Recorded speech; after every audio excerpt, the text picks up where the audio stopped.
প্রত্যেক বাবা-মায়ের স্বপ্ন থাকে ছেলেকে ইঞ্জিনিয়ার, ডাক্তার, ব্যারিস্টার বানাবে। আপনার আসলে কি এরকম ইচ্ছা ছিল যে আপনার ছেলে এই পর্যায়ে যাবে? আসলে সত্যিকারের অর্থে এতটা আশা করিনি। এত বড় আশা আমরা করছি না। তারপরেও তাকে মানুষ হিসেবে গড়ে তোলার জন্য যতটা প্রচেষ্টা ছিল সবটাই আমরা চালাই গেছি। শুধু ছেলের ব্যাপারে না, আমার বড় মেয়েও কিন্তু তিতুমির কলেজ থেকে ম্যানেজমেন্টে আপনার মাস্টার্স কমপ্লিট করছে। করার পরে এরপরে বিয়ে দিয়ে দিছি। তারা আজকে 9 বছর যাবত আজকে জাপানে সপরিবার। তো তারপরে ছেলেকেও যতটুকু কেয়ার করার দরকার গার্ডিয়ান হিসাবে। আর বড় কথা হচ্ছে আমি প্রধান শিক্ষক হিসাবে এই বিষয়টার প্রতি তো আমার একটু একটু অন্য সাধারণ মানুষের চাইতে একটু ভালোই এটা দক্ষতা আছে। এই হিসাবে আমি চেষ্টার ত্রুটি করি না। যাক, তবে কথা রয়েছে এরপরে যে দুটো মেয়ে আছে তারাও ভালো অবস্থানে আছে।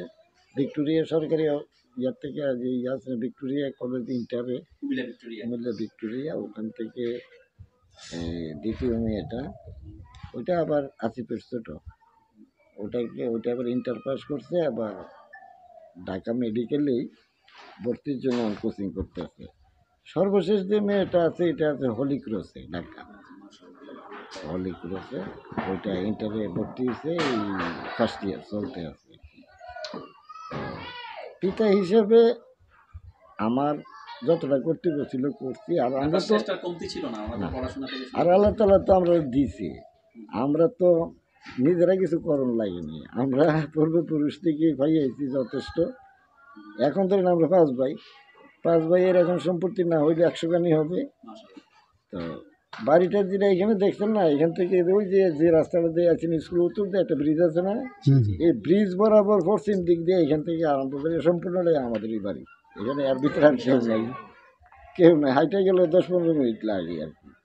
এখানে 20 কানির মতো আছে বাড়ি, আর জমি টমির তো হিসাব আলাদা। তো আমরা যেহেতু কোনো সময় জন্ম থেকেই কোনোদিনও আমরা অভাব কি জিনিস দেখি নেই, এই জিনিসটা আর কি। তবে যাক, আল্লাহ তালা খুব ভালো রাখছে।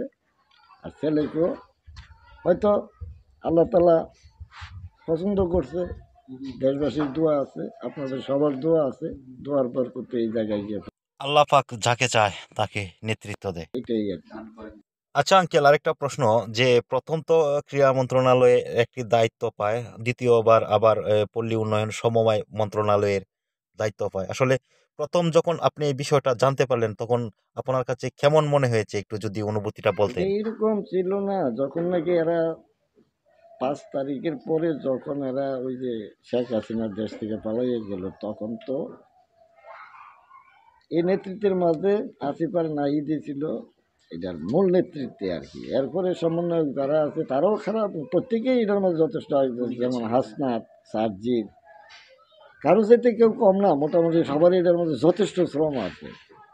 তারপরেও যখন ইয়েতে হইলো সরকার গঠন করতে গিয়ে সেখানে যাইবার আগে পিতা হিসেবে আমি বলছিলাম যে কি, জিজ্ঞেস করছিলাম যে তুমি কি এটার মধ্যে সরকারে থাকবা কি না, বা এরকম কোনো সম্ভাবনা আছে নি।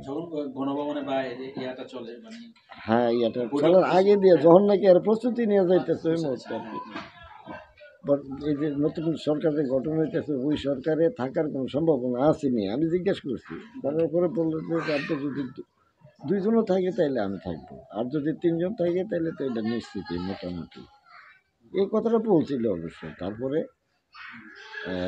যখন ইয়াতে গেল যাইবার পরে এটা তো স্বাভাবিক কারণে সবার আনন্দের বিষয়। তা আপনার ছেলে যখন উপদেষ্টা হয় তখন এলাকার মাঝে কি প্রতিক্রিয়া দেখেছিলেন, যদি একটু বলতেন।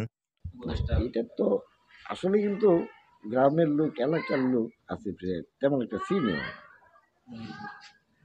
ছোটবেলায় আছিল, কিন্তু ওই সময় তো তেমন একটা পরিচিতি লাভ করে না মানুষের সাথে। তার পরবর্তীতে তো সে যখন ঢাকা ছিল, তো অনেকেই চিনে না তো, যে হিসাবে এটা প্রথম অবস্থাতে একটু মিশ্র প্রতিক্রিয়া যেটা এটা হয়।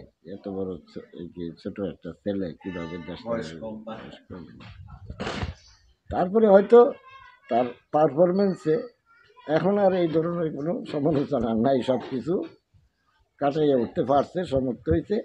এখন কিন্তু সবার কাছে গ্রহণযোগ্য। এটা তো কাজে আর প্রভাব হয়, সমালোচনা বয়স দিয়ে তো সবকিছু। বয়স কিছু সব দেওয়া হয়। আচ্ছা আঙ্কেল, ছোট করে আরেকটা প্রশ্ন। আপনি একজন পিতা হিসেবে না, আসিফ মাহমুদ সজীব ভুঁইয়ার বাংলাদেশের একজন নাগরিক হিসাবে আপনি কিভাবে দেখবেন, এটা মূল্যায়ন করবেন কিভাবে? মূল্যায়নের বিষয়টা দেখেন, এখানে এই পর্যন্ত যখনই কোনো একটা পদে যাবে তখন সমালোচনা থাকবে।